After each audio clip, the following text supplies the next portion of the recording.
It's very exciting to be joined. Thanks to our friends at Gatorade, which ironically my kids are drinking about 100 feet that way because they're at the office today. They love Gatorade. Thanks to our friends at Gatorade. Matt Ryan, Falcons quarterback, MVP, multi-time Pro Bowler, joining us. Matt, thanks for making time. Yeah, absolutely. Thank you for having me on. So sometimes when you're chasing the things that you're after, the disappointments and the processes before are what can get you where you want to go. Disappointing 2018, you guys finished 7-9, missed the postseason. How would you describe last season, and how does it impact what you want to do this upcoming season? Well, I think it certainly motivates us to want to be better than we were. I think last season we were close in a lot of ways. We had a lot of games that were tight and just couldn't find ways to win it. And we had a lot of things that we had to overcome. But we've got a good football team coming back. We got a lot of guys that have gotten healthy that are going to impact our football team.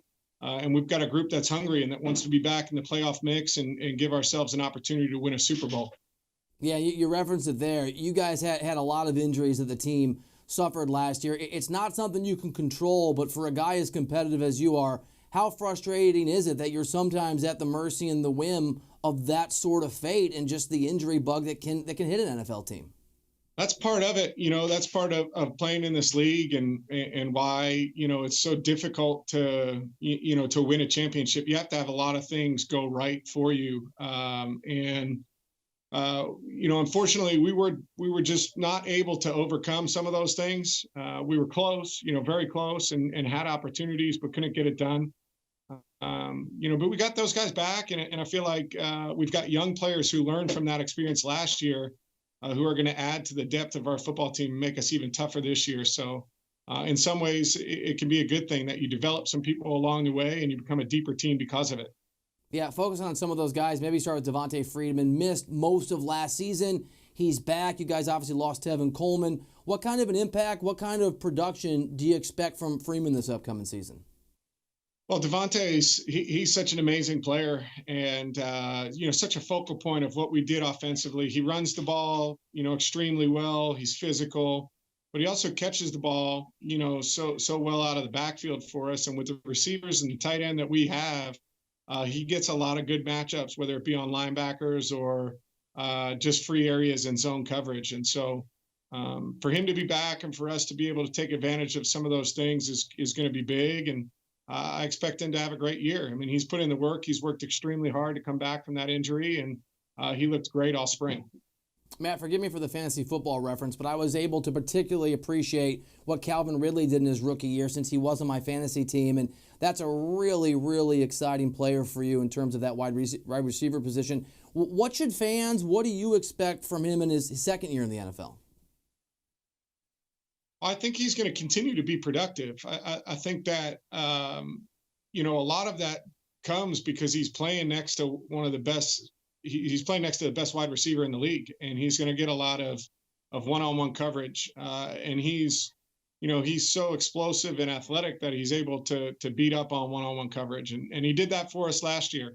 The thing I was most impressed was how he wasn't, scared of the moment. When he got his chances, he took full advantage of it, made plays. And I think that's going to continue for us. I think he's going to, have a great season and continue to score touchdowns and produce for us.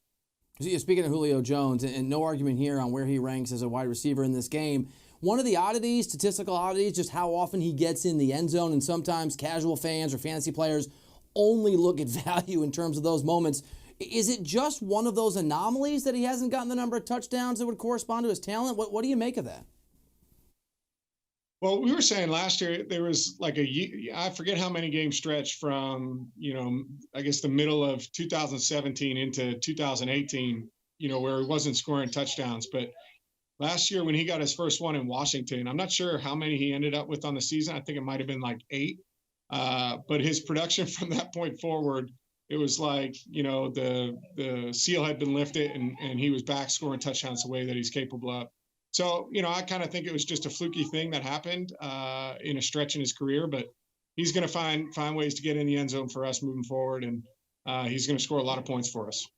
Yeah, most obvious statement ever from a media person. He's pretty good at football. I want to ask you what your reaction was when your team, when the Falcons drafted not one but two offensive linemen in the first round.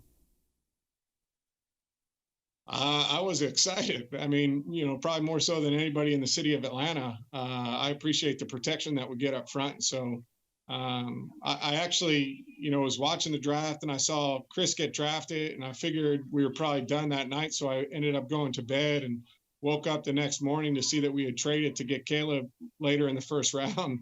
And it was a little bonus surprise when I woke up that morning. So I'm really excited about those guys. I think they're going to be really productive for us. They're tough, they're physical, they move well, and it's going to be a lot of fun to play behind them. That's a pretty good way as a quarterback to go to sleep and to wake up. That's a double whammy of a great night. Good morning. No doubt. It was like it's never happened to me like that before. So it was pretty special. You've also got a familiar face coming back. Dirk Koetter was your offensive coordinator. I think 2012 to 2014. Obviously had that opportunity with the Bucs. He's back now. What do you make of just his return and for you in particular, what it means to not just work with him, but work with somebody you're familiar with in that position? Well, I think it makes it a lot easier that there's a level of familiarity between he and myself. I understand what he's like to work with during the week, how he prepares, how he game plans. He understands how I am during the week and throughout games. So there's a comfort level there. I think we've both learned a lot in the last 4 years since we've kind of gone our separate ways and competed against each other. And we're both further along at this point in our careers. So I'm excited about working with him. He brings a lot to our organization, to our team, a lot of knowledge, and it's going to be great. And he's, he was productive in Tampa. Their offenses played at a high level, scored a lot of points, and were always difficult for us to go against. And I'm excited to have him back. Man, I know you're working with our friends at Gatorade. We appreciate them. We appreciate you and them making you available to us. Can you tell us what you're doing with Gatorade?